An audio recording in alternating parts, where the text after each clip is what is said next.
우리 옆에 분들 우리 축복하면서 서로 인사 나누는 시간 갖도록 하겠습니다. 잘 오셨습니다. 반갑습니다. 축복합니다. 특별히 깨닫는 영을 여러분 다 주시길 위해서 기도하기 바랍니다. 제가 보니까 요즘 이렇게 이 엔타임의 마지막에 갈수록 어려운 내용들, 특별히 여러분이 평소에 듣지 못한 이야기들이 많이 나오다 보니까 어려워하는 분들이 계시더라고요. 사모는 하는데 어렵다, 그런 분들이 있더라고요. 여러분 어렵습니까? 저는 어려워하는 여러분들을 보니까 어렵습니다. 꾸준하게 성실하게 이거 쭉 보시면은 그렇게 어려운 건 아니에요. 근데 가끔 가다가 아무런 이렇게 사전적인 지식이 없는 상태에서 그 한 대목만 듣다 보면은 어려울 수밖에 없어요.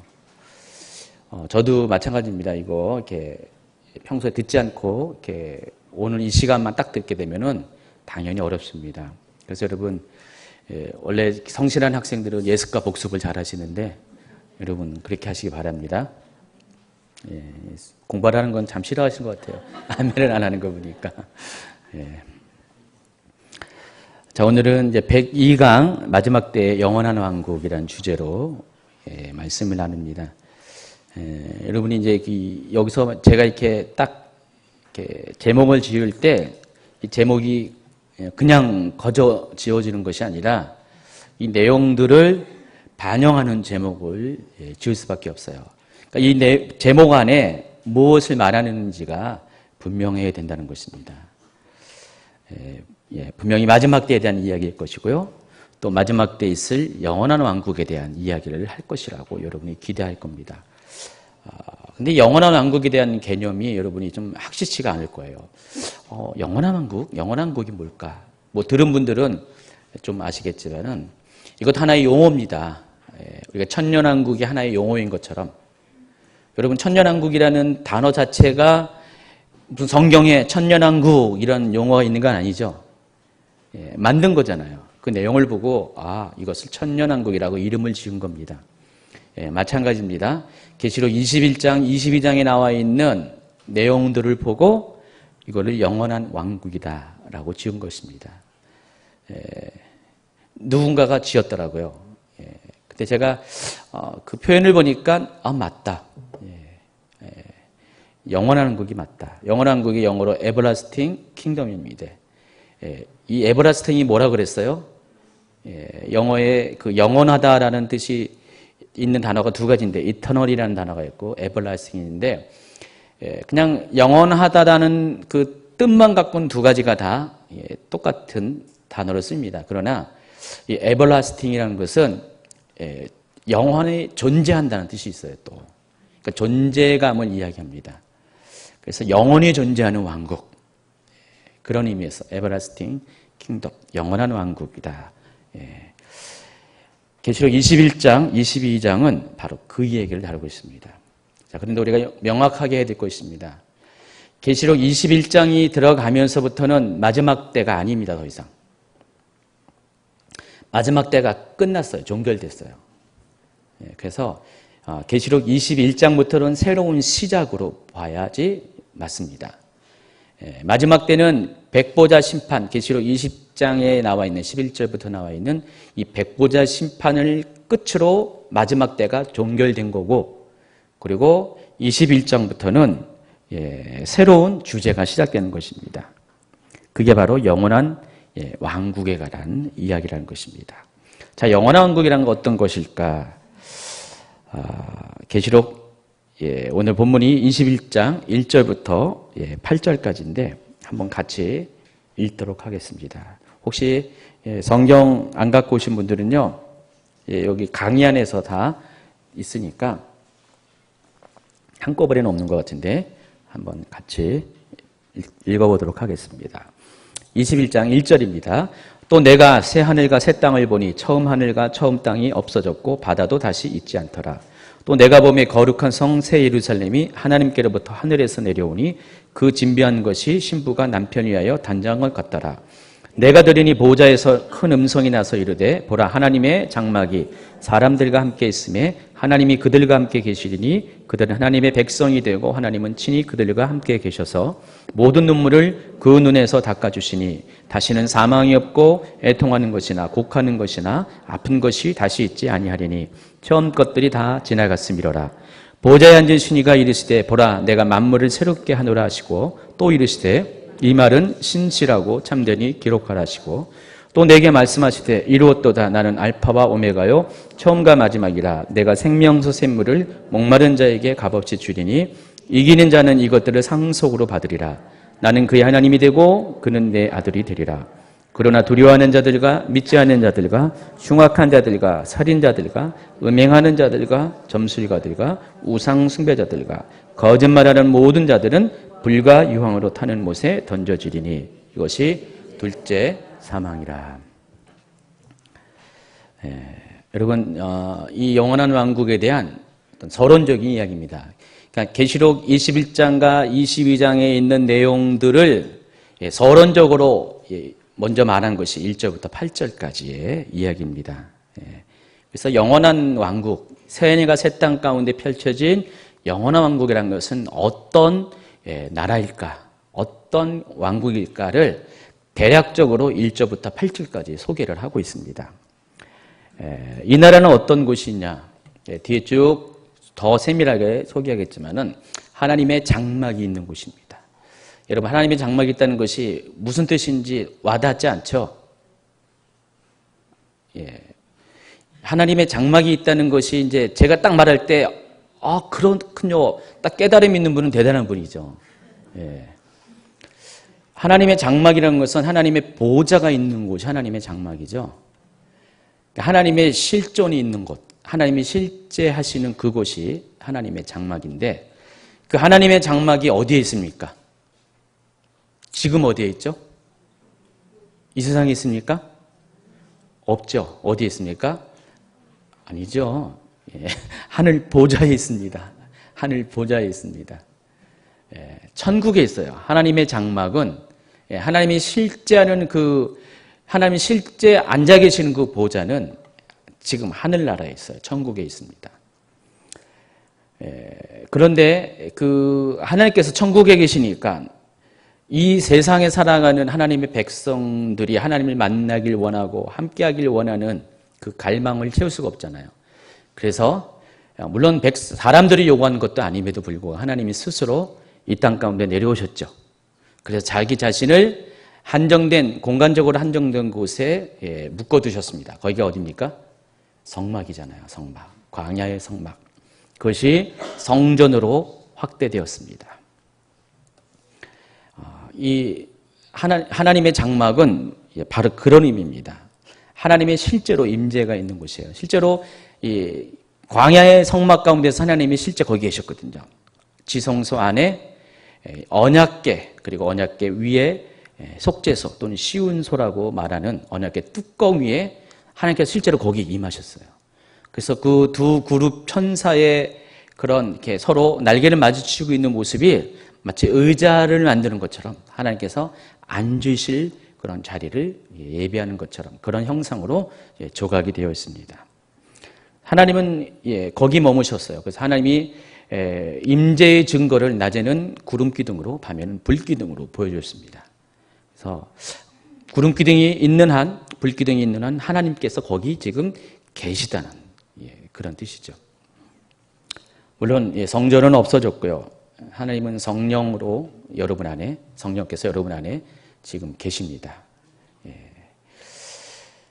그러나 중요한 것은 공간적으로 하나님의 임재가 있는 곳이 정해져 있다는 것이죠. 그것이 바로 천국입니다. 자, 그런데 이 영원한 왕국은 그 하나님의 보좌가 있는 곳이 되는 것입니다. 그래서 예전에는 그냥 성막 광야 가운데 있었어요. 또 성전 가운데 있었고 또 천국에 있었고 그리고 우리의 마음 가운데 계셨지만은 이제 이 나라가 되면은 하나님이 직접 새 예루살렘에 하나님의 장막을 두시고 거기에서 실제로 거하신다는 것입니다. 그래서 영원한 왕국에 들어가는 사람들은 하나님의 장막을 보게 될 것입니다. 하나님의 보호자를 보게 될 것입니다. 여러분이 지금으로서는 상상이 안 가는 것이죠. 어찌 우리가 하나님의 보호자를 볼 수가 있습니까? 하나님은 굉장히 멀게 느껴지고 감히 근접할 수 없는 분이시라고 느끼는데 영원한 왕국에서는 그렇지가 않을 것 같아요. 영원한 왕국에서는 우리가 하나님의 보호자를 일상적으로 볼 수 있는 어떤 그 보호자에 가는 것이 크게 방해되지 않는 그런 환경으로 바뀌어지게 된다는 것입니다. 3절에 그렇게 나왔어요. 하나님의 장막이 사람들과 함께 있음에 하나님이 그들과 함께 계시리니 그들은 하나님의 백성이 되고 하나님은 친히 그들과 함께 계셔서 그렇게 나왔습니다. 또 영원한 왕국은 또 어떤 나라냐? 4절과 5절에 좀 나오지만은 밑에 보면은 이기는 자가 상속으로 받는 곳이라는 것입니다. 이기는 자. 요한계시록에서 이기는 자에 대한 이야기가 쭉 많이 나와 있습니다. 뒤에 또 나중에 하겠는데 이기는 자가 이 모든 것을 상속으로 받게 되는 그런 나라라는 것입니다. 그리고 영원한 왕국은 이 마지막 때 엔타임을 넘어서 새로운 시작을 의미합니다. 아까 분명히 제가 얘기했듯이 여러분 딱 선을 그으셔야 된다는 것입니다. 마지막 때는 계시록 20장으로 끝났습니다.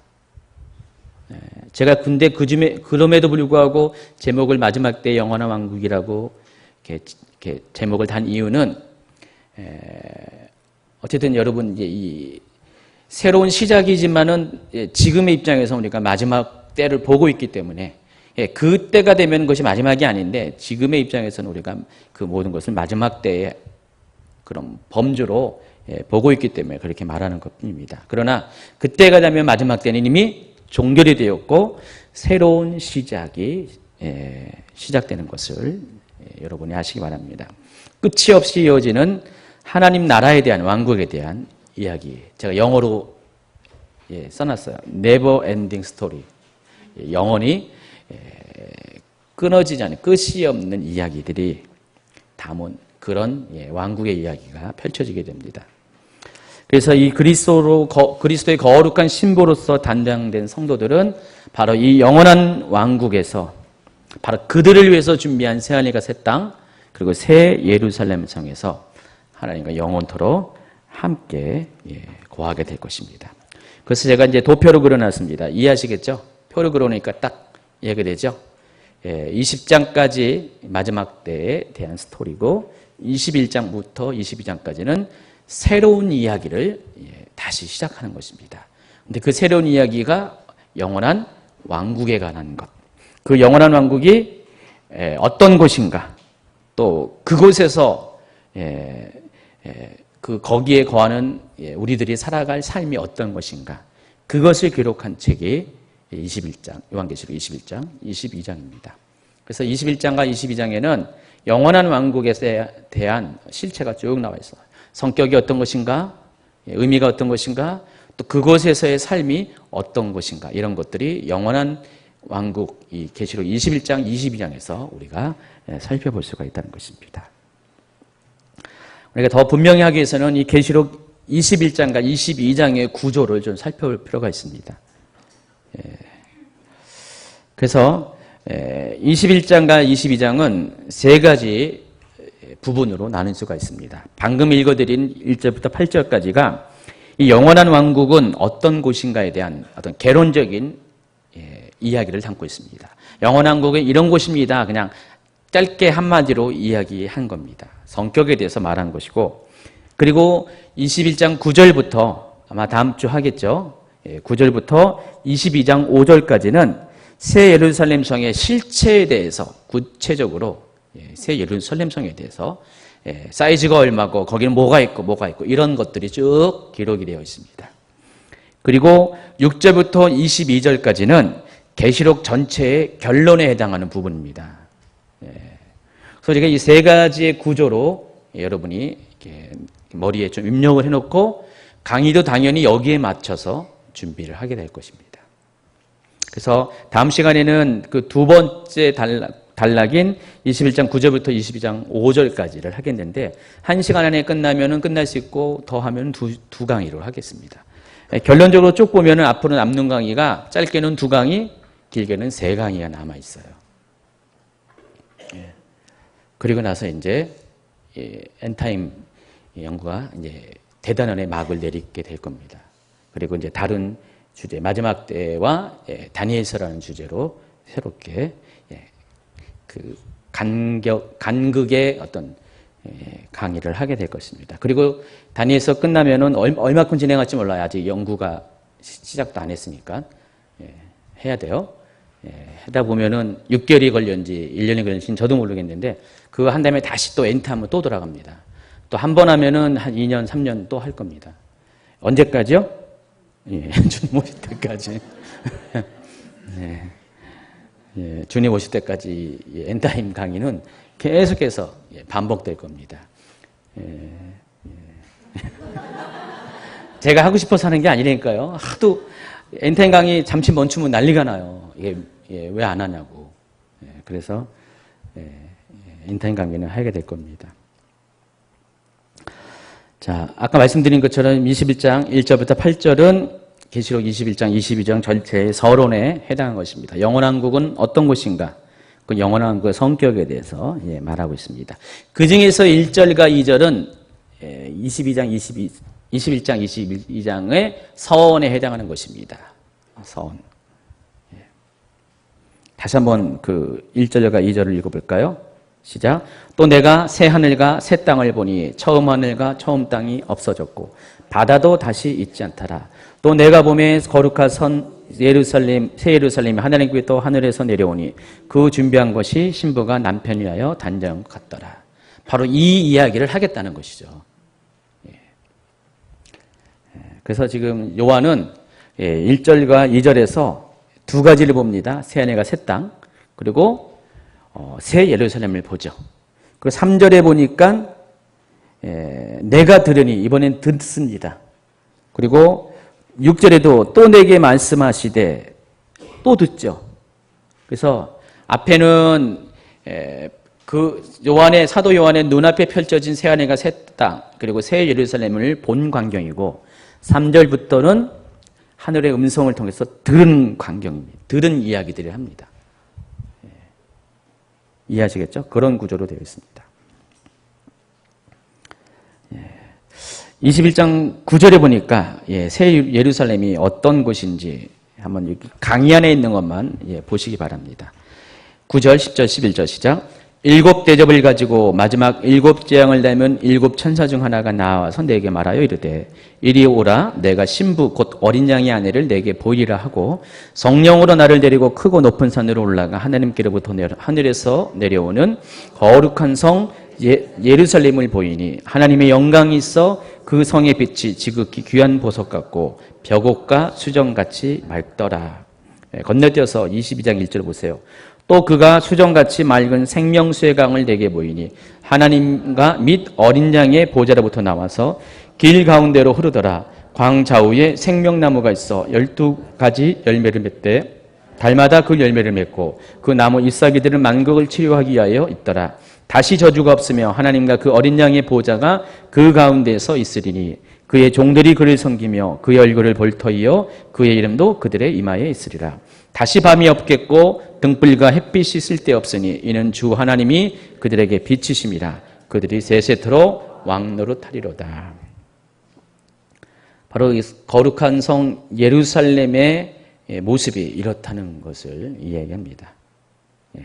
이것을 먼저 2절에서 21장 2절에서 한 눈으로 예루살렘 성을 쫙 보게 된 거예요.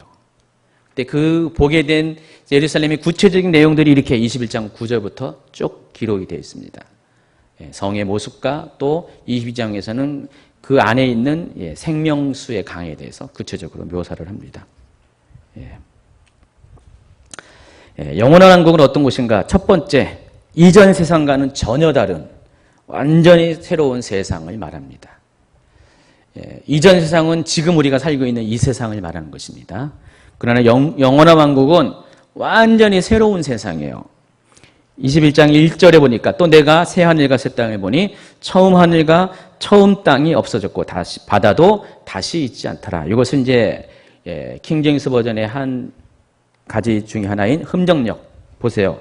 내가 새 하늘과 새 땅을 보았으니 이는 처음 하늘과 처음 땅이 사라졌고 바다도 다시는 있지 아니하였기 때문이라. 영어도 마찬가지죠. for라는 이유를 나타내는 전치사를 썼어요.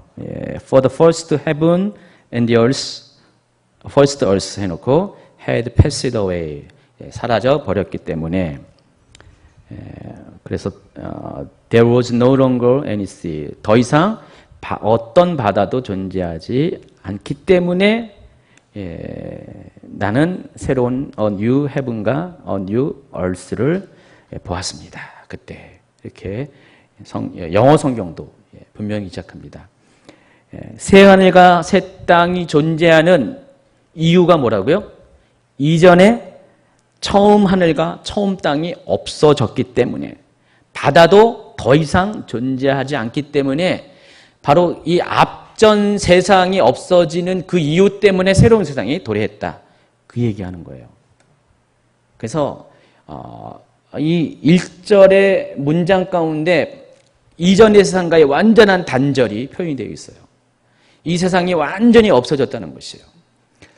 여러분이야 뭐 그것을 당연한 것처럼 받아들일 것인데 어떤 분들은 당연하게 안 받아들인다니까요. 이전 세상이 완전히 멸망한 것은 인정하지 않아요.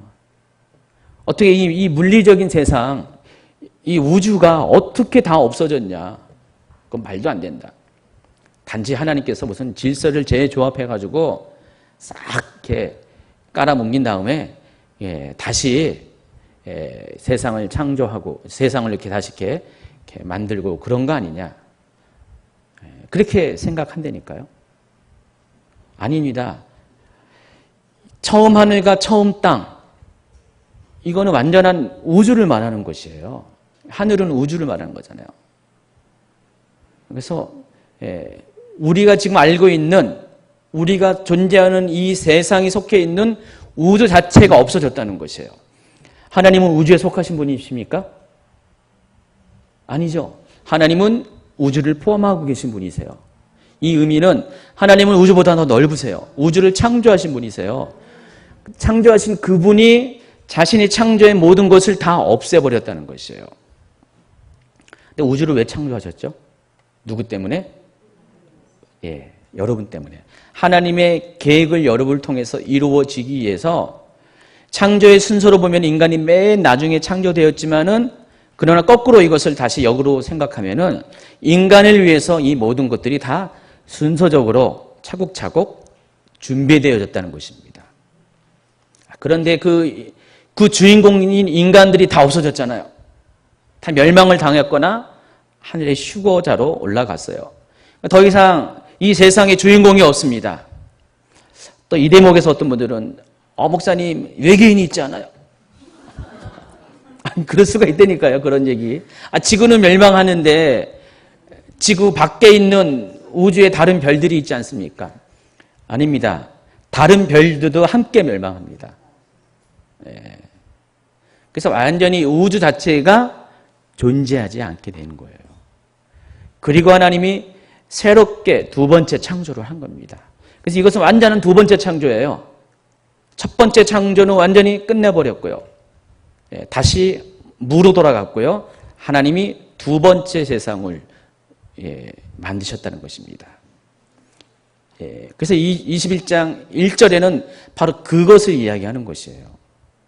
거기서 이 for라는 동사, 여기 전치사, 왜냐하면 이는 처음 하늘과 처음 땅이 사라졌기 때문이다.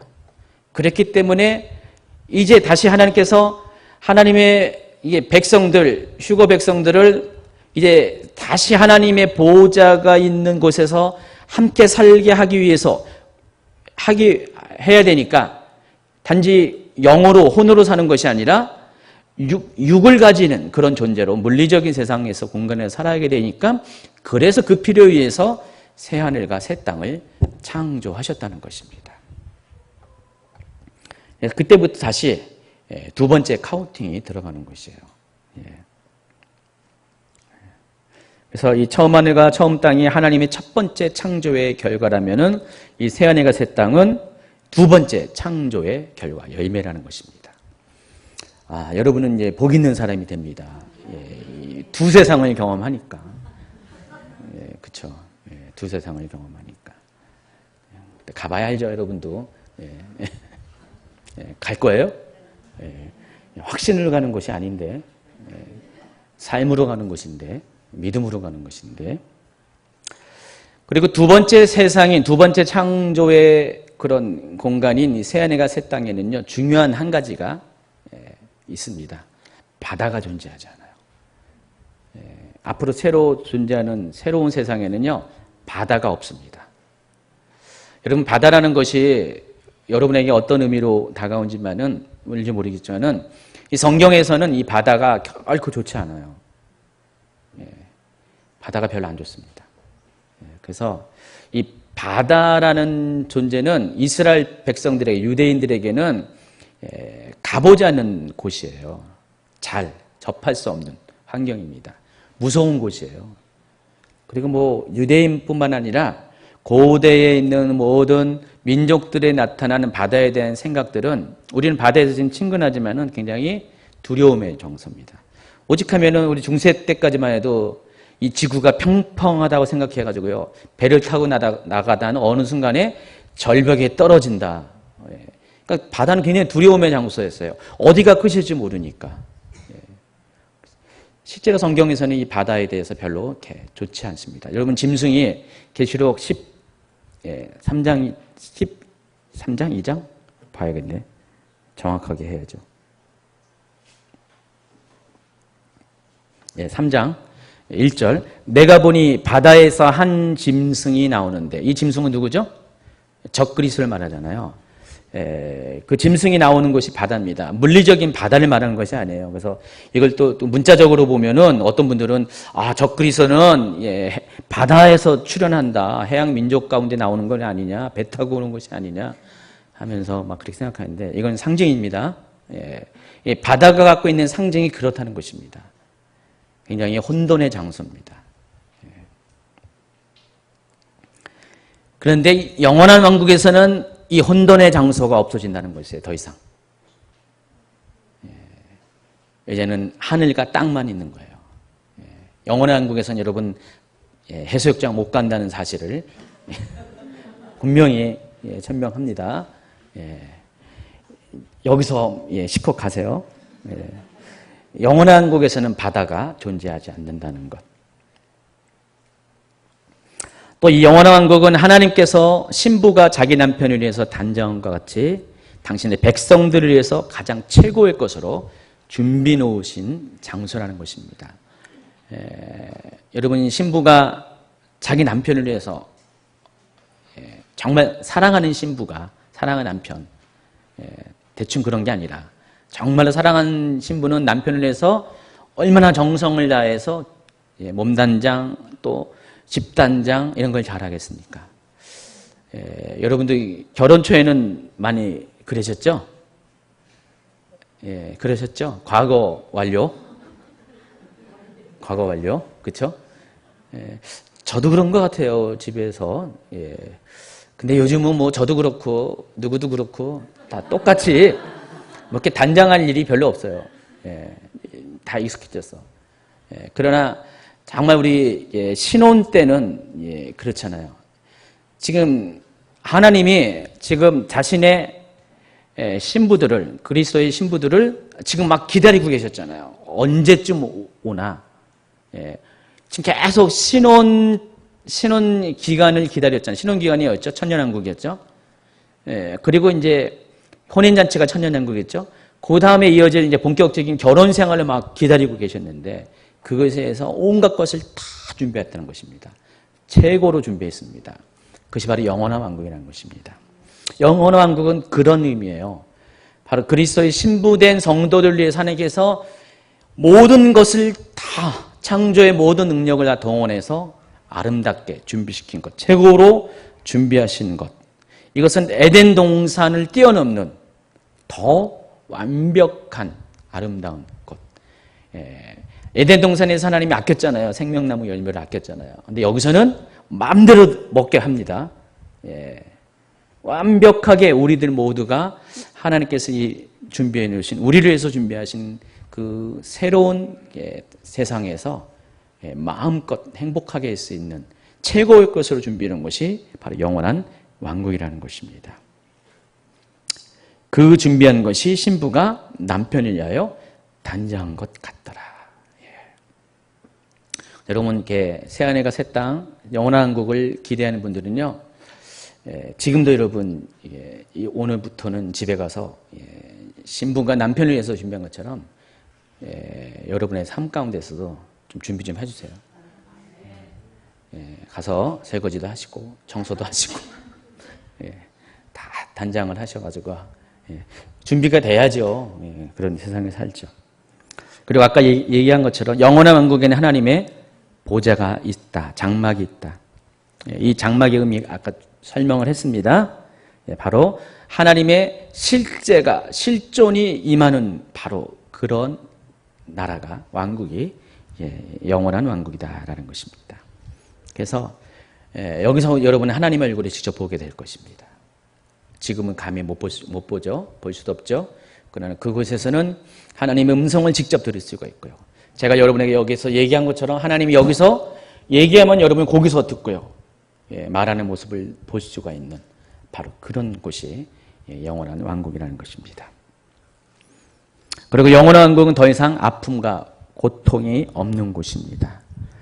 아픔과 고통은 다 이전 세상에 속한 것이에요. 그런 모든 슬픔은 다 이전 세상, 지금에 속한 것이죠. 영원한 왕국은 그런 것이 존재하지 않습니다. 4절 5절 다시 한번, 모든 눈물을 그 눈에서 닦아주시니 다시는 사망이 없고 애통하는 것이나 곡하는 것이나 아픈 것이 다시 있지 아니하리니 처음 것들이 다 지나갔음이로라. 보좌에 앉으신 이가 이르시되 보라 내가 만물을 새롭게 하노라 하시고, 여기까지만. 하나님께서 이 영원한 왕국에서는 우리 속에 느꼈던 모든 희노애락에서 노애는 빼버리십니다.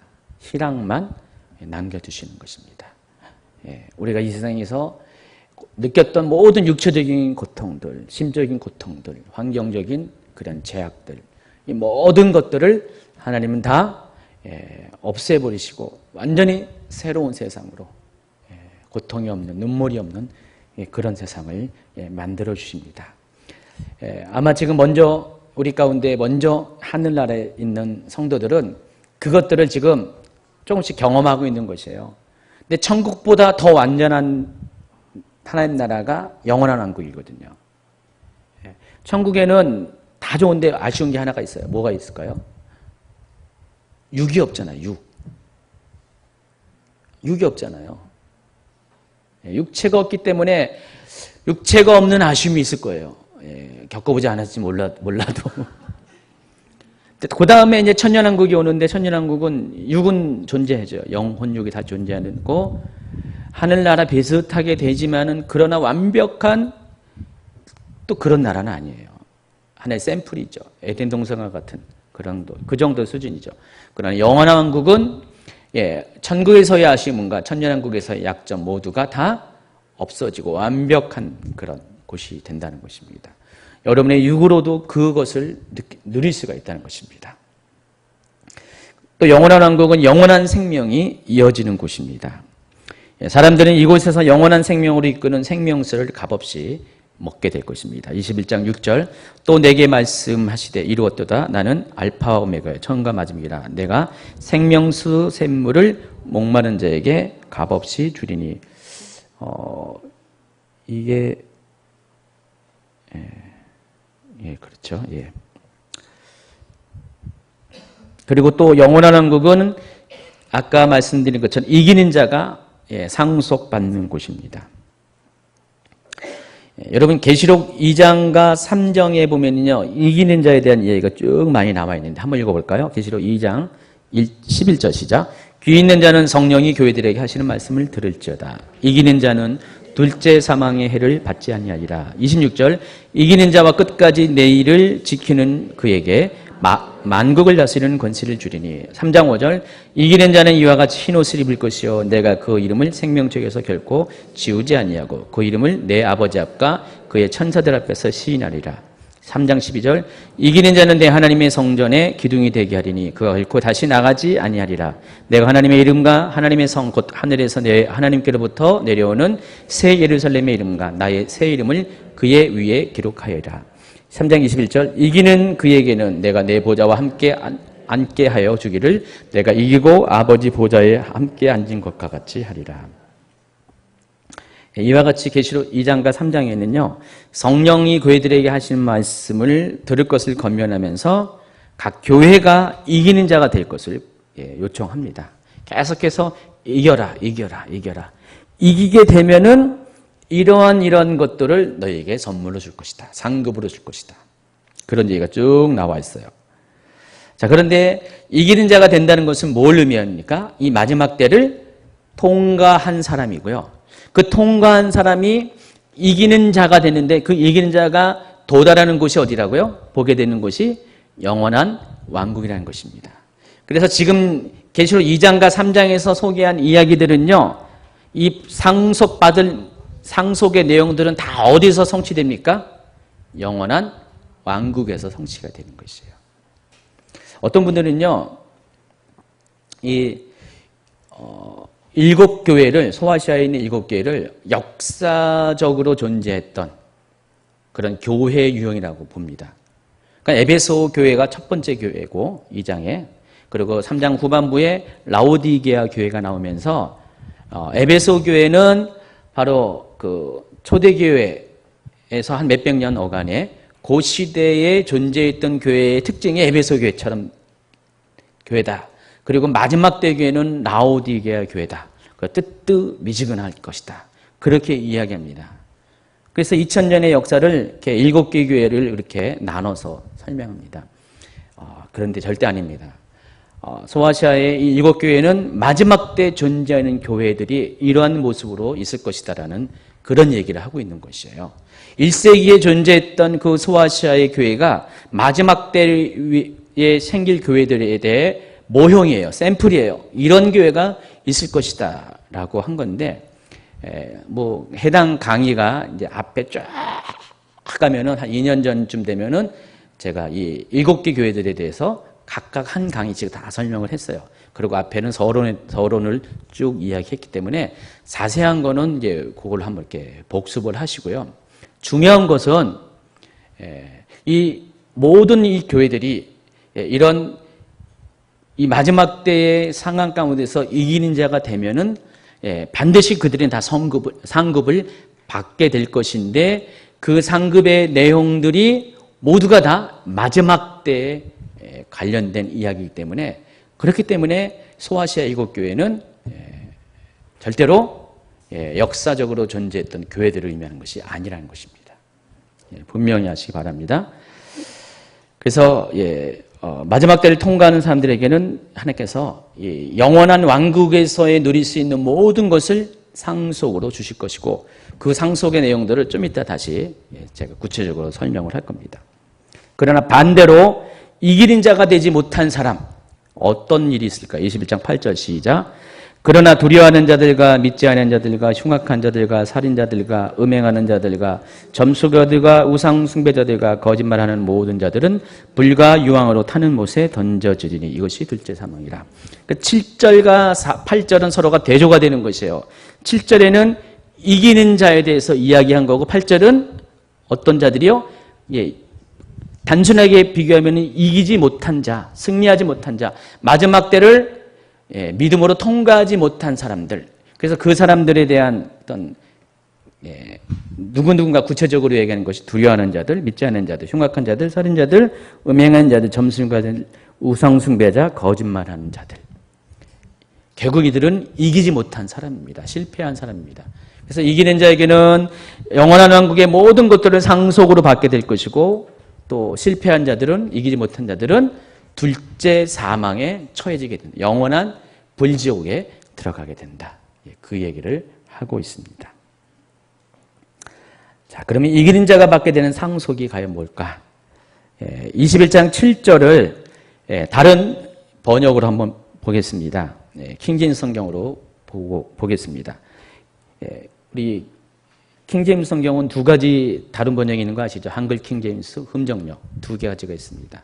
이것도 비슷한 것 같으면 조금씩 달라요. 이게 다 이게 킹제임스 성경을 가지고 번역한 거죠. 근데 공의 흠정역이나 한글 킹제임스나 공의 뭐라고 했습니까? 이기는 자는 이것들을 상속으로 받으리라고 했는데 그 이것들을 뭐라고 번역했어요? 모든 것을. 그러니까 이기는 자가 되면은 모든 것을 다 상속으로 주실 것이다. 근데 거기서 말하는 그 모든 것이 뭐냐면은 구체적으로 계시록 2장에서 3장까지 7교회들에게 너희들이 이기는 자가 되면은 내가 이렇게 할 것이다 라고 했던 그것들을 말하는 것이에요.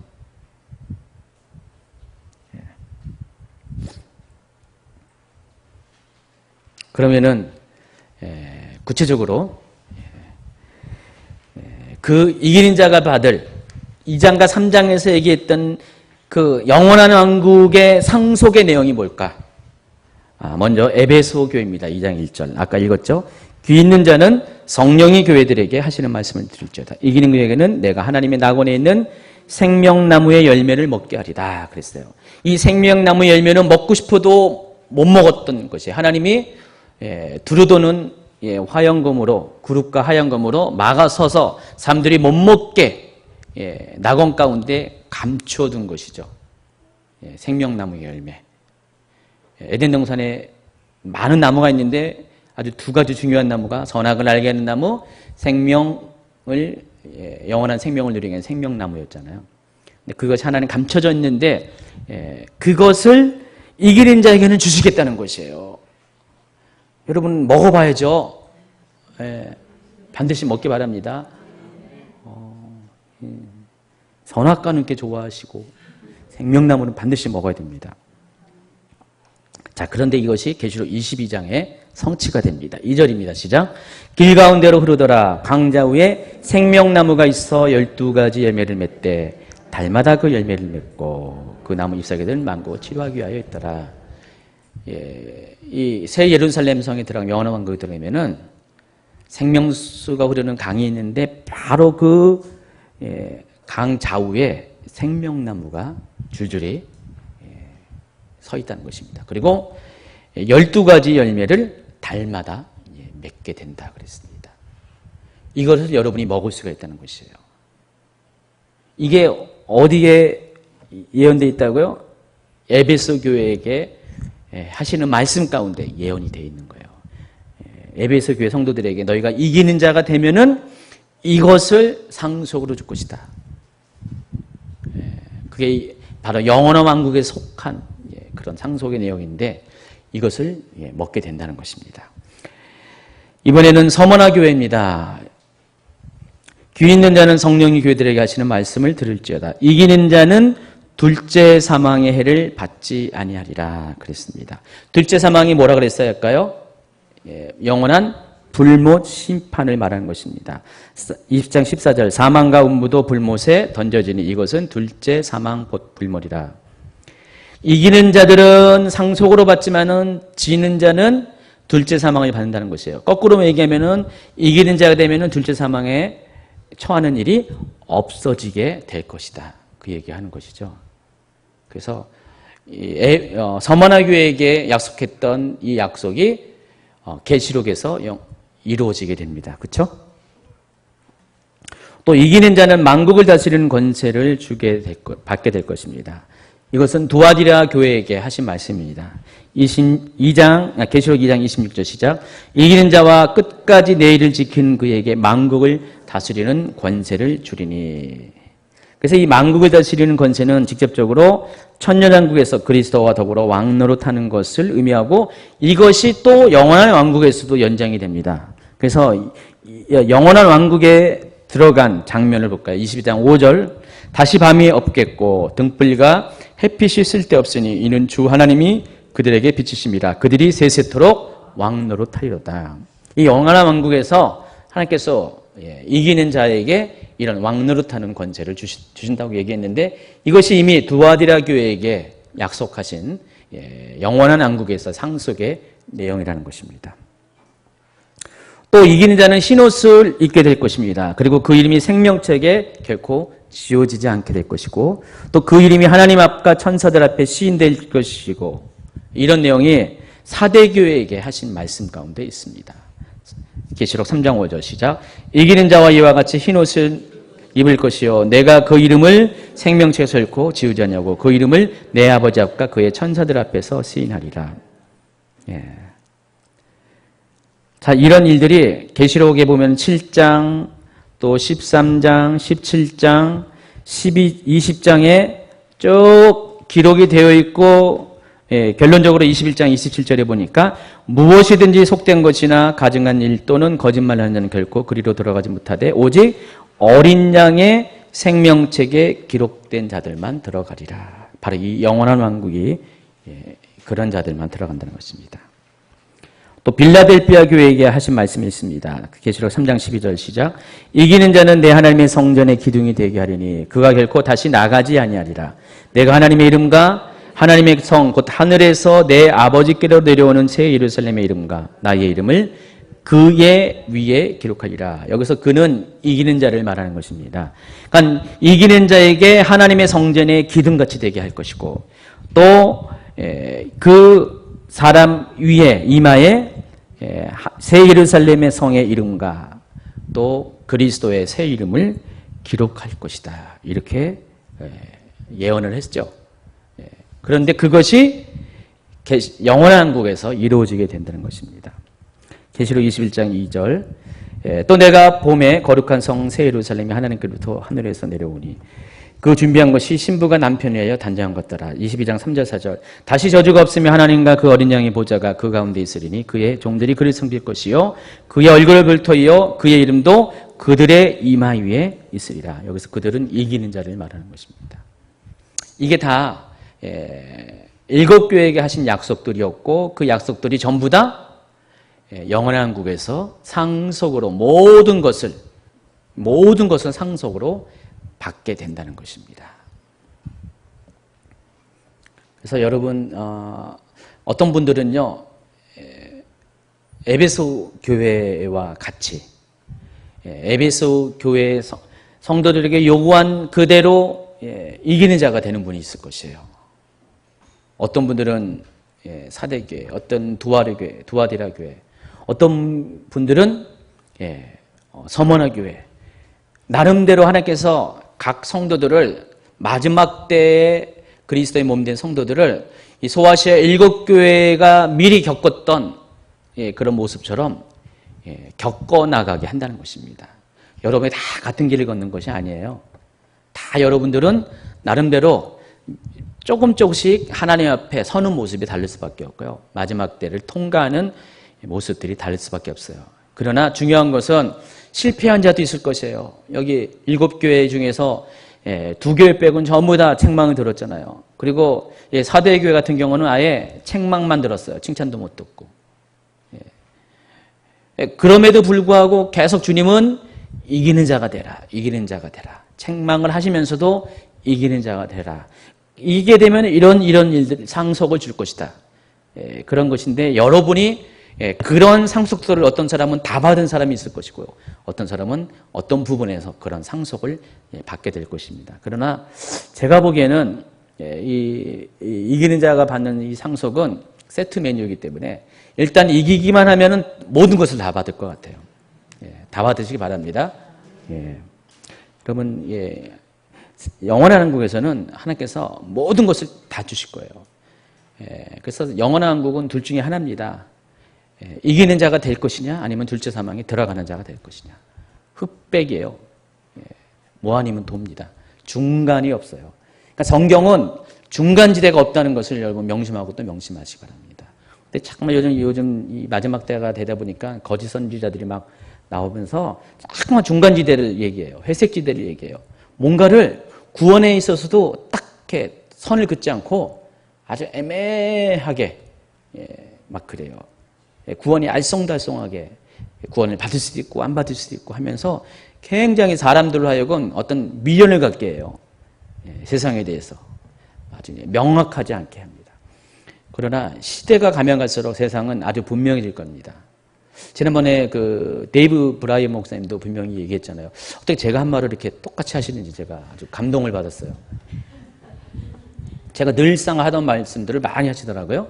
근데 그 중에 하나가 세상이 앞으로 가면 갈수록 명확하게 분리가 된다고 했어요. 양과 염소가, 오른편에 있는 사람이 왼편의 사람과 의인과 악인이 분리가 되는 게 마지막 때예요. 가면 갈수록 여러분 그럽니다. 교회라고 다 똑같은 게 아니라고 말씀드렸죠. 마지막 때의 심판은 불신자와 믿는 자들을 나누는 것이 아니라 믿는 자 중에서 믿는 자와 제대로 안 믿는 자를 나누는 것이에요. 양과 염소는 교회 안에 존재하는 무리들을 말합니다. 교회 안에 의인과 악인이 있고요. 오른편에 선 사람과 왼편에 선 사람이 있다는 것입니다. 여러분도 그런 거 그냥 생각해보면 동의되지 않습니까? 모든 교회가 다 구원을 받을 것 같아요, 여러분? 예?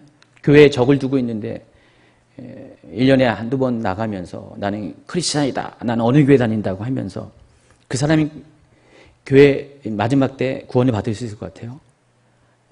입술로는 주여 주여 하면서 하는 행동은 주님의 뜻과는 전혀 상관없이 살아가는 분들, 그 사람이 목사일 수도 있고요, 그 사람이 장로일 수도 있고, 그 사람이 성도 여러분일 수가 있어요. 다 교회 열심히 한다고 하면서도 하나님의 뜻과는 상관없이 살아가는 분들이 많을 수가 있습니다. 그들이 구원을 받을 수 있을까요? 아닙니다. 지금은 천국과 지옥 갔다 오신 분들이 간증도 있잖아요. 천국에 갔더니 분포도를 보니까 목사님들이 제일 많대요. 아니, 지옥 가니까. 제가 공부해 생각했어요. 왜 목사님들이 지옥에 많을까? 이유는 한 가지. 말은 하고 행하지 않기 때문에. 선생이 되지 말라고 했는데 맨날 선생을 하니까 선생이 받는 심판이 더 크잖아요. 차라리 모르면은 모르는 만큼의 심판을 받는데 알면서도 행하지 않은 것이 그보다 더 나쁜 것이 없잖아요. 그래서 지옥에 목사님들이 많다고. 저는 참고로 지옥에 안 가봐가지고요. 그거에 대해서 100% 말할 수는 없어요. 그렇더라. 그런 참고사항으로 이야기하는 겁니다. 그만큼 이 천국은 믿은 후에의 삶이 굉장히 중요한 것이죠. 마지막 때는 그런 것들이 분리가 일어납니다. 아주 명확하게 분리가 날 것입니다. 그래서 교회가 나눠져요. 제대로 믿는 교회와 세속적인 교회들로 나눠집니다. 7교회 안에 다 그것들이 다 있습니다. 7교회의 모습을 보면서 이 마지막 때 이 교회의 모습들이 이렇게 흘러가구나, 이런 것들을 여러분이 아실 수가 있습니다. 복습하시기 바랍니다. 네, 한 일주일만 투자하면은 하루에 한 교회씩 볼 수가 있어요. 관심 있는 분들은 나중에 또 이제 직접 터키 땅에 가서 7교회를 다 돌아봐도 되고요. 몇 개 교회 빼고는 별 볼일 없습니다. 그리고 실제 그때 당시에는 유형의 교회가 없었기 때문에 그때 당시에는 지금 있는 건물들도 사도 요한 당시의 교회는 없었어요. 다 가정교회였었어요. 잠깐 물 한 잔 마시고요.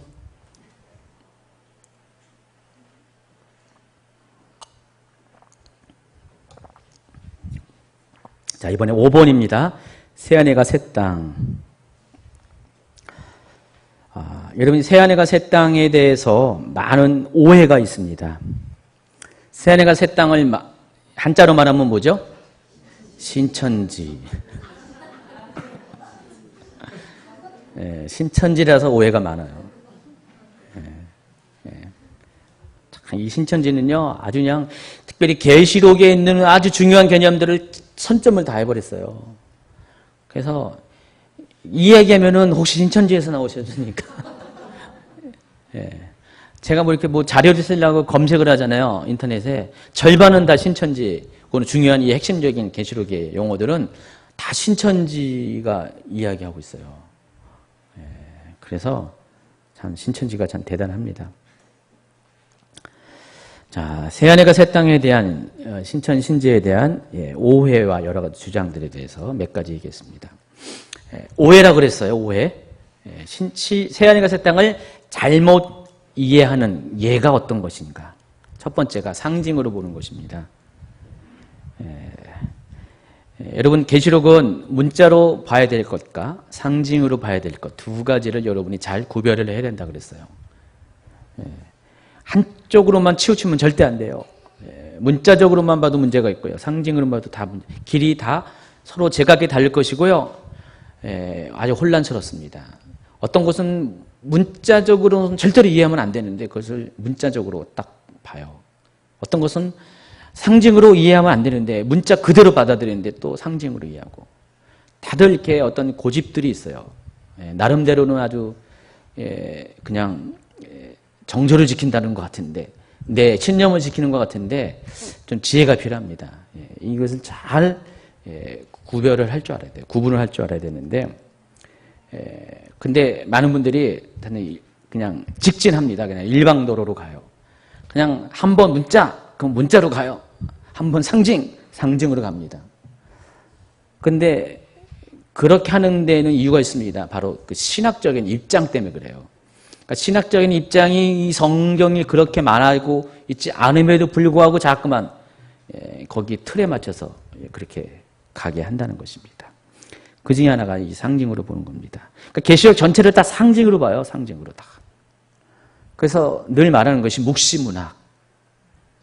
유대인의 묵시문학. 유대인의 묵시문학이라는 것은 구체적으로 이 신구약 중간기 시대 약 400년 마지막 말라기가 쓰여지고 복음서가 쓰여지기 전까지 약 400년의 기간이 성경이 없었는데 그러니까 우리가 알고 있는 그 정경이죠. 66권 안에 들어가는 이 정경이 없었어요. 그러나 성경이 다 없는 건 아닙니다. 그때 당시에 성경이 있었어요. 외경이 있었어요. 또 위경이라고 또 더 많이 있습니다. 그때 당시에 이런 외경과 위경들이 쓰여졌는데 당시로서는 이스라엘 백성들이 핍박받는 입장이었어요. 그래서 이 성경에 쓰여지는 그런 기법이 문학적으로 보면은 묵시문학적으로 쓰여졌다 그럽니다. 묵시라는 단어가 계시와 반대되는 개념이죠. 계시는 뭐죠? 감춰진 것을 드러내다. 그렇죠? 묵시는 뭡니까? 감추다. 오히려 거꾸로.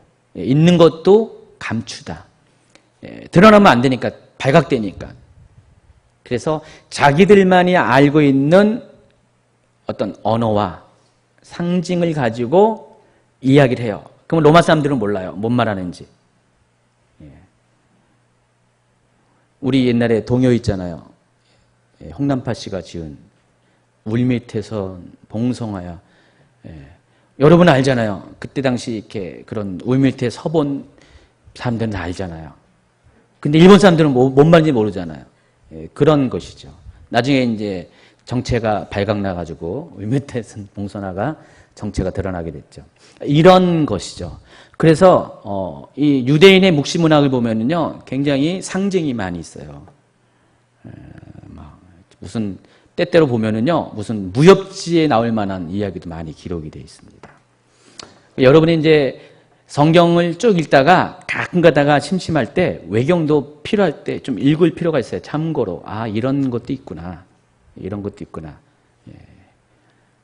외경 혹시 여기 성경책 안 가고 있으면 제가 파일을 텍스트 파일을 필요한 분들은 보내줄게요. 텍스트 파일로 볼 수가 있습니다. 근데 즐겨보지는 마세요. 그냥 참고로 보세요. 거기도 좀 참고할 것이 있기 때문에 그 시대를 이해할 수 있기 때문에 뭔 얘기하다가 여기까지 왔냐? 실은 그 요한계시록을 그곳으로 봤다는 것이죠. 묵시로 봤다는 거예요. 아포칼립스로 봤습니다. 그래서 이 요한계시록도 지금까지 쭉 그런 외경의 내용처럼, 왜냐하면 비슷해 보이니까 내용들이 좀 무협지 같은 그런 어떤 좀 우리가 평상시 보지 못하던 내용들이 많이 있잖아요. 갑자기 짐승이 올라오는데 뭐예요? 머리가 7개고, 그다음에 뿔이 10개고, 막 이런 거, 큰 음녀가 그 짐승에 올라타서 완전히 그런 내용이잖아요.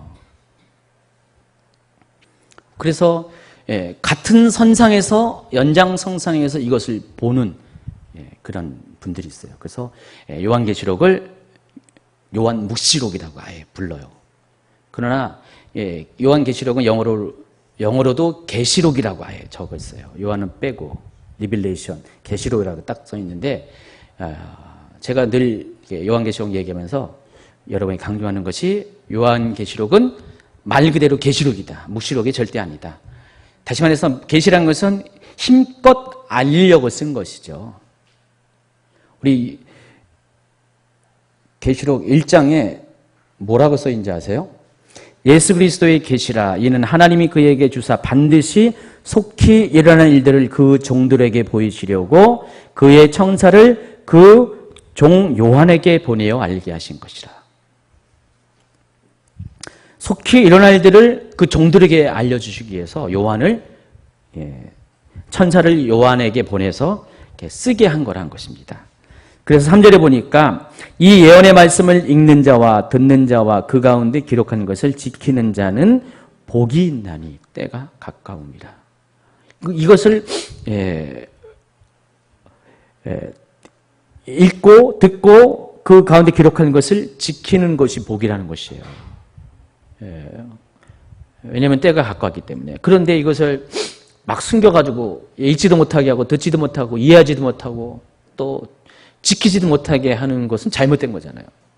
묵시록이라 말한다는 것은 이 요한계시록의 기록 목적과 정면으로 배치가 되는 것이죠. 그래서 요한계시록은 더 많은 사람들이 읽고 보고 읽고 듣고 그 기록한 것을 지켜 행하기 위해서 쓴 책이에요. 그래서 묵시록이 돼서는 절대 안 되죠. 계시록입니다.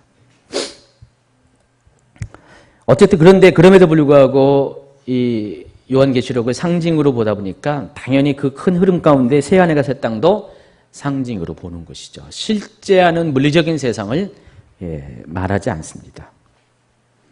따라서 지구가 멸망하지 않아요. 제가 아까 막 얘기했잖아요. 근데 막 웃었잖아요. 지구가 여러분 우주가 멸망하고 새로 했는데 어떤 사람들은 이 안에서 하나님이 이렇게 해가지고 어떻게 한다. 진짜 그런다니까요. 가지고 새하늘과 새 땅을 그렇게 이해하지 않고 상징으로 이해하고 이렇게 생각합니다. 옛 하늘과 옛 땅은 현존하는 세상은 죄악의 하늘, 죄악의 땅이라고 생각해서 그것이 없어지고 새하늘과 새 땅은 더 이상 죄악이 없는 세상이 도래한다. 그러니까 물리적인 그런 세상이 바뀌는 것이 아니라 사람이 살아가는 세상의 모습이 죄악이 없어지고 새롭게 하나님의 공의가 임하는 그런 세상이 도래한다. 이것이 새하늘과 새 땅이라는 것이에요. 그러니까 지금 이 땅은 여전히 존재하는 것이에요. 멸망하지 않아요. 계속 갑니다. 다만 뭐가 바뀌어요? 사람들이 바뀌는 거죠. 영적인 환경이 바뀐 그런 것을 새하늘과 새 땅이다.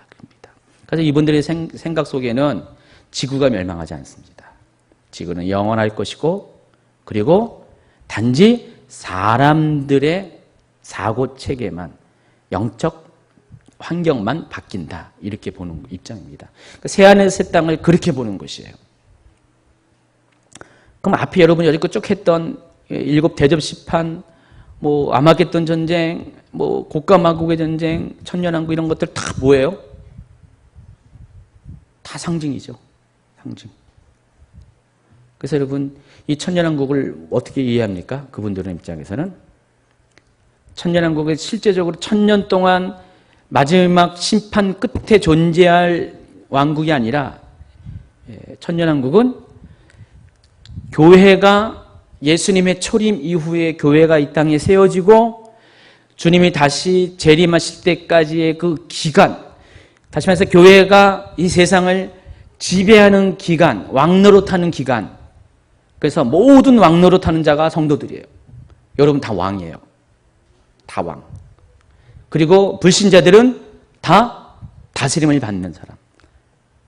근데 여러분, 교회가 지금 왕노릇 하고 있습니까? 예, 절대 왕노릇. 옛날에 왕노릇 하려고 했었죠, 중세시대 때. 예, 예. 결국은 온갖 실패와 왜곡만 남겨놓고 그런 시도는 다 물거품처럼 됐잖아요. 교회는 절대로 세상 가운데 왕노릇 할 수가 없습니다. 오히려 막 갈등하고 있죠. 싸우고 있죠. 우린 지금에서 이 세상의 원리와 오는 세상의 원리가 중첩된 시대에 살고 있다고 그랬어요. 그래서 오히려 교회는 왕노릇커녕 핍박만 받고 있어요. 박해를 받고 있고요. 이 핍박과 박해가 점점 가면 갈수록 더 심해질 것이고요.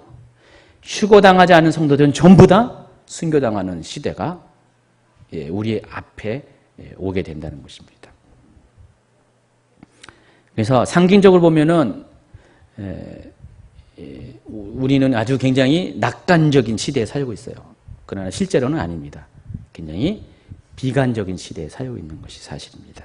그러나 그 비관이 다 끝이 아니죠. 그 너머에 마지막이 끝나면은 새하늘과 새 땅, 영원한 왕국이 오기 때문에 대반전이 일어나기 때문에 여러분은 비관할 수가 없죠. 또 이번에 신천지, 신천지에 관한 신천지의 주장. 갑자기 이 신천지 사람들은요, 새하늘과 새 땅에 존재하지 않는 바다를 끄집어냅니다. 아까 분명히 얘기했잖아요. 영원한 왕국에서는 바다가 없다 그랬어요. 또 내가 새하늘과 새 땅을 보니 처음 하늘과 처음 땅이 없어졌고 바다도 다시 있지 않더라. 그래서 이 사람들이 비유풀이에 의하면은 창세기 2장 7절에 하나님께서 흙으로 사람을 지으시고 그 코에 생기를 불어넣었다. 그랬더니 생명이 되었다. 그런 얘기가 있죠. 그 얘기를 끄집어내면서 땅은 사람의 육체, 바다는 비진리의 세상을 말한다. 그런데 계시록 13장에서는 바다에서 아까 짐승이 나왔다고 했잖아요. 그래서 이 짐승이 성도들을 멸망시켰다. 땅을 멸망시켰다. 그래서 이 짐승들은 계시록 16, 17, 18장에서 심판을 받아 없어졌기 때문에 결국은 바다가 없어진 것이라고 주장합니다. 상징의 여기 똑같아요. 물리적인 바다가 없어졌다는 것이 아니라 바로 바다에서 나온 짐승, 적그리스도가 멸망을 당하는 것이 곧 바다가 심판을 받은 것이다. 그런 식으로 해석을 한다는 것입니다. 그래서 바다가 없어졌다는 뜻은 하늘과 땅은 그대로 남아있다는 것이죠. 하늘은 하나님이고 땅은 사람이잖아요. 사람이 육체라고 했잖아요. 그건 그대로 존속하고 비진리인 사단의 세력만 떠나간 것이 바로 새하늘과 새 땅이다. 이 말은 어떻게 돼요? 아직 미래적으로 새하늘과 새 땅이 오는 것이 아니라 마귀의 어떤 영향력이 없어지면은 그게 바로 새하늘과 새 땅이다. 그렇게 보는 것이에요. 이해하시겠죠? 이게 신천지가 하는 소리예요. 혹시 이런 소리를 누가 듣거나 경험했으면요, 신고하세요. 112 신고하지 마시고 508-9191 저희 교회 전화번호입니다. 글로 신고하세요. 신천지입니다. 100% 신천지입니다. 이런 얘기를 하면은. 세 번째, 새하늘과 새 땅에 대한 오해 세 번째. 천년왕국과 동일하게 보는 입장. 그럴 수밖에 없죠. 이 천년왕국을 이사야 65장에서 우리가 모티브를 잡을 수가 있는데 이사야 65장에 보면은 바로 그 얘기를 하고 있기 때문에 25절에 17절에 보라 내가 새 하늘과 새 땅을 창조하나니 또 18절에 보라 내가 예루살렘을 즐거운 성으로 창조하리니. 자, 여기 보면은요, 이거 다 뭐 같아요? 지금 계시록 21장 1절 2절에서 얘기한 거잖아요. 영원한 왕국이잖아요. 그러나 뒤에 나오는 내용을 보면은 다 천년왕국에 관한 이야기예요. 그러니까 이사야는 새 하늘과 새 땅, 곧 영원한 왕국과 천년왕국을 한 개념으로 본 거예요. 구분을 못한 거예요. 계시가 요한보다는 더 먼 곳에서 희미하게 본 거죠. 더 정확하지 못한 계시를 본 거죠. 사도 요한은 아주 명확하게 분리해서 봤어요. 그러나 이사야는 그렇지 못했기 때문에 섞여 있어요. 근데 이것을 근거로 새하늘과 새 땅을 천년왕국이다. 지금 계시록 20장의 천년왕국과 21장, 22장이 같이 보는 입장이 있다는 것이죠. 이것도 오해라는 것입니다. 착각이라는 것입니다. 그럼 새하늘과 새 땅의 실체는 어떤 것인가? 새하늘과 새 땅은 상징이 아닙니다. 새로운 차원의 실제하는 세계를 말합니다. 그래서 21장 1절에 완전히 요한은 새하늘과 새 땅을 이전 하늘과 땅과 구별을 합니다. 아까 이야기도 했죠. 4절에 보니까 21장 4절 모든 눈물을 그 눈에서 주시니 다시는 사망이 없고 애통하는 것이나 곡하는 것이나 아픈 것이 다시 있지 아니하리니 처음 것들이 다 지나갔습니다. 빨간색 밑줄 친 거 기억하세요. 그리고 5절에 내가 만물을 새롭게 하노라. 처음 것은 이전 세상을 말한 것입니다. 그것은 완전히 지나갔고 하나님이 완전히 새로운 세상을 만들었다는 것입니다. 또 새하늘과 새 땅은 천년왕국과 다른 세상이라는 거 아셨죠? 천년왕국의 성격이 뭐예요? 바로 이 영원한 왕국에 들어가기 전에 잠깐 겪는 혼인잔치와 같은 것이라고 했습니다. 그러니까 신부가 되기 위해서는 혼인잔치를 통과해야 되잖아요. 그것이 천년왕국이라는 것입니다. 또 계시록 21장의 새하늘과 새 땅이 이전의 세상과 뚜렷이 구별되는 것이 바로 거룩한 새 예루살렘 성 때문에 그래요. 새 예루살렘 성이 내려온다는 것은 하나님의 보좌가 하늘의 영역에서 땅의 영역으로 내려온다는 것을 의미합니다. 아까 설명한 내용인데 다시 한 번 더 보충적으로 설명하면은 이전의 세상에서는요, 지금 우리가 살고 있는 세상에서는 하나님의 보좌가 이 땅 가운데 실제할 수 없었죠. 왜요? 이 세상이 죄악으로 오염됐기 때문에, 죄악된 세상이기 때문에. 그러니까 거룩한 하나님의 보좌가 이곳에 있을 수가 없어요. 그래서 하나님께서 임시적으로 하나님 보좌가 임할 장소인, 제한적인 장소인 성막과 성전을 허락하는 것이에요. 그러나 이것도 영원한 것이 아닙니다. 다 무너졌어요. 그리고 하나님 자신이 여기에 갇혀 계실 분도 아니시고요. 그런데 이제 거룩한 하나님의 새 땅이 거할 수 있는 환경이 조성됐습니다. 천년왕국이 지나가면서 영원한 왕국이 왔을 때 모든 악한 자가 멸망당하고 심판당하고 이제는 오직 거룩한 성도들만이 남는 세상이 왔기 때문에 하나님이 마음껏 그 새로운 땅에 내려오실 수가 있는 것이죠. 그 천국의 보좌가 새로운 땅에 오게 된다는 것입니다. 여러분, 그 하늘은 세 가지 개념이 있다는 거 아시죠? 1층 천, 2층 천, 3층 천. 1층 천은 어디죠? 뭐라고 했어요? 누가요? 스카이? 네, 맞아요. 여러분의 눈으로 보여지는 이 하늘입니다. 우주를 말합니다. 물리적인 공간이죠.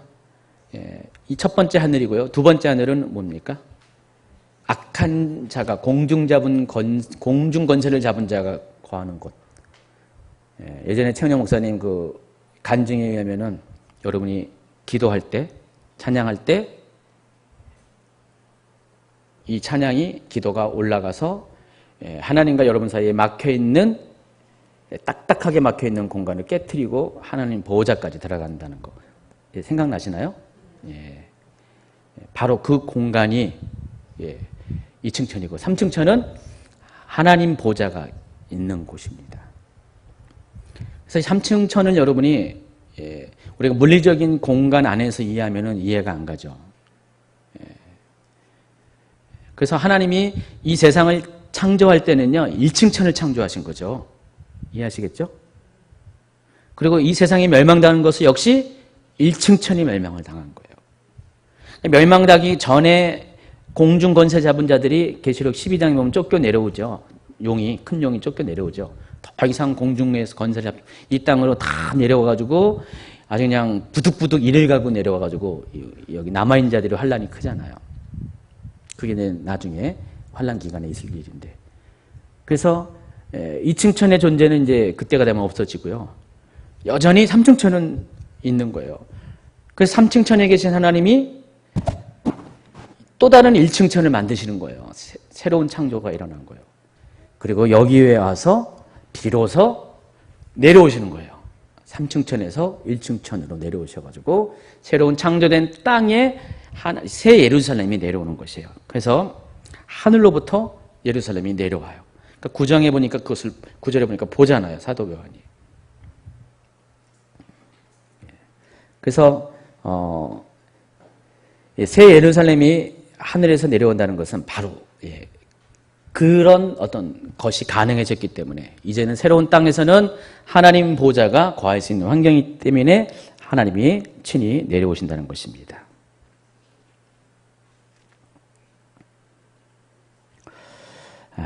뛰어넘어서 이제 마지막 이야기를 하고 마치겠습니다. 이때쯤 되면 여러분의 머리가 이제 한계가 와요.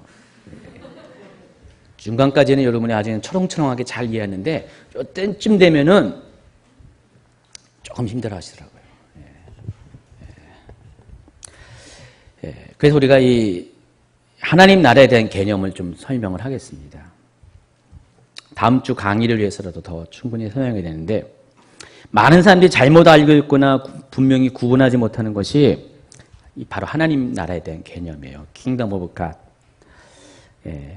하나님의 나라라는 이 개념은 아주 유명한 신학자가 있습니다.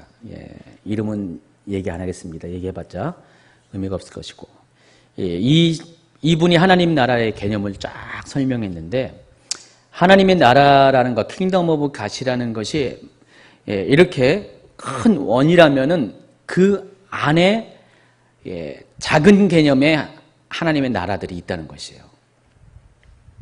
그래서 마태복음 5장 3절에 보니까 신령이 가난한 자는 복이 있나니 천국이 저희 것이라고 했죠. 바로 가난한 자, 영이 가난한, 심령이 가난한 자의 마음 안에 임하는 하나님의 나라가 있습니다. 또 의를 핍박받는 자는 복이 있나니 천국이 저희 것이라.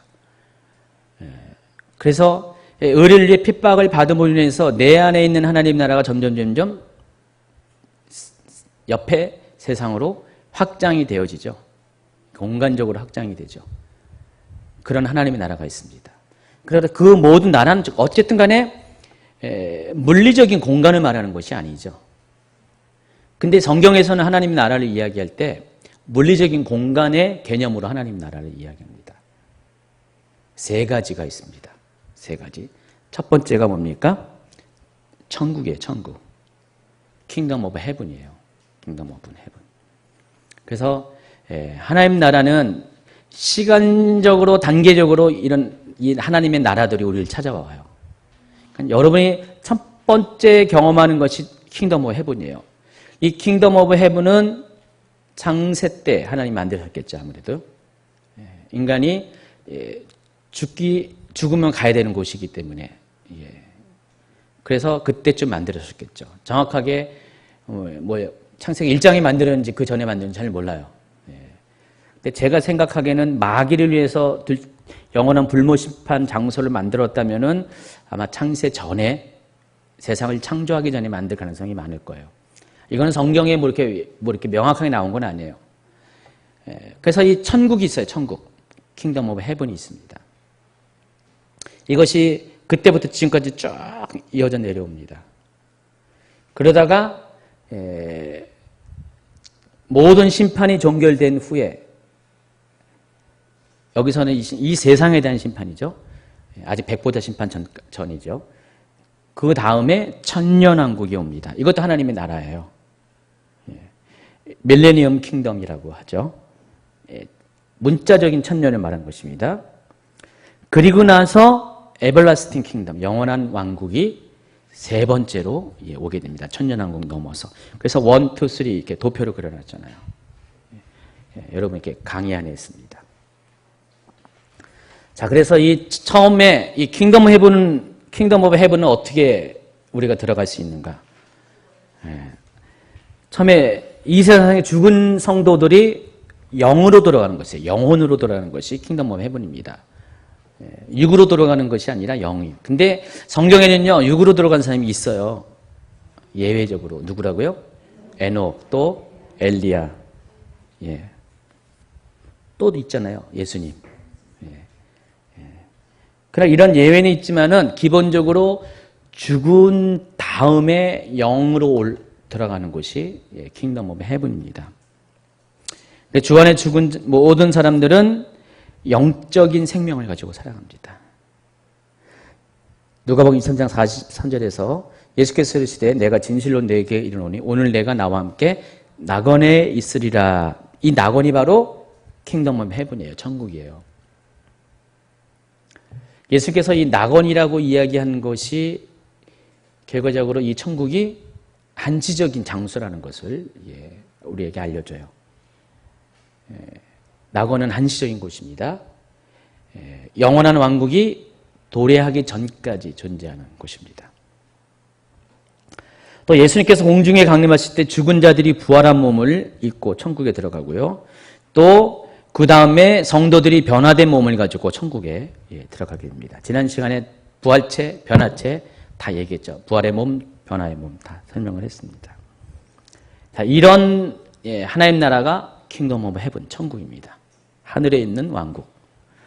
그리고 이제 밀레니엄 킹덤, 천년왕국은 새롭게 준비된 새 하늘과 새 땅에서 하나님께서 휴거됐던 성도들을 내려보내서 그들이 천년 동안에 임시적으로 제한적으로 살게 하는 곳입니다.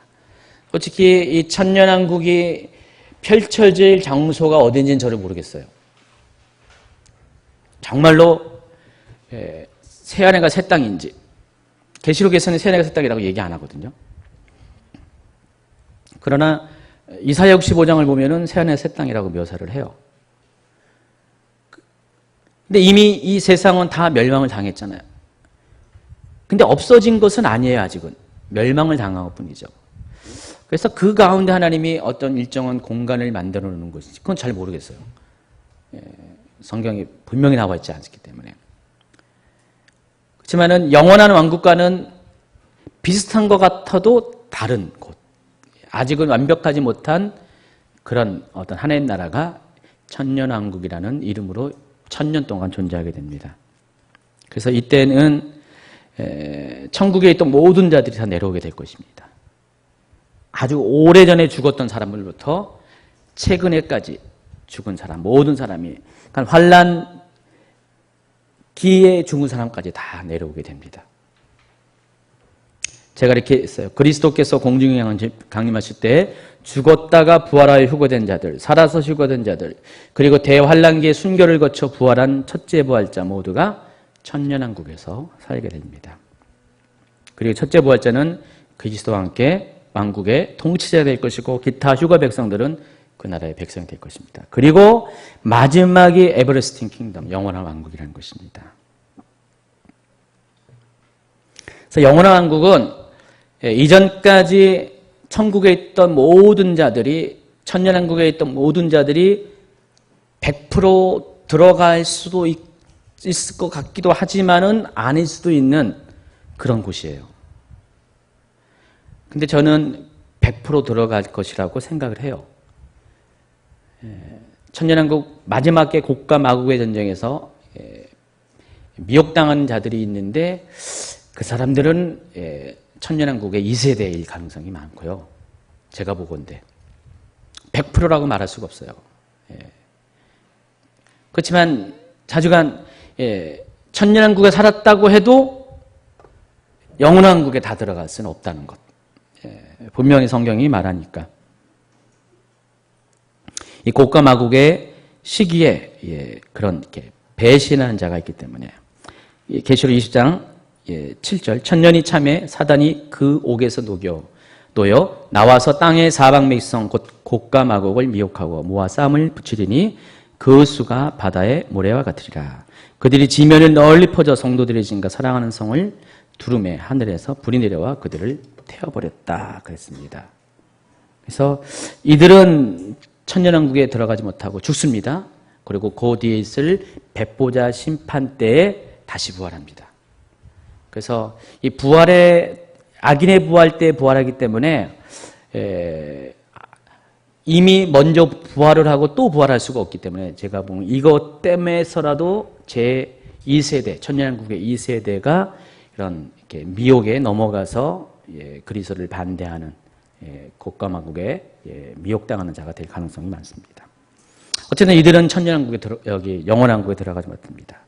자, 그렇게 보면은 우리는 이렇게 지금에 있는 하늘과 천년왕국과 그리고 영원한 왕국을 다 경험하게 돼 있어요.